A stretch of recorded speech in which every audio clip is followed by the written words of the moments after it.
When you're alone in your workshop long enough, strange thoughts start to pop into your head.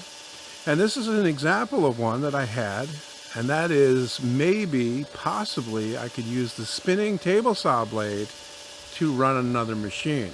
So I thought I would ask you guys what you thought, whether I should do this or not.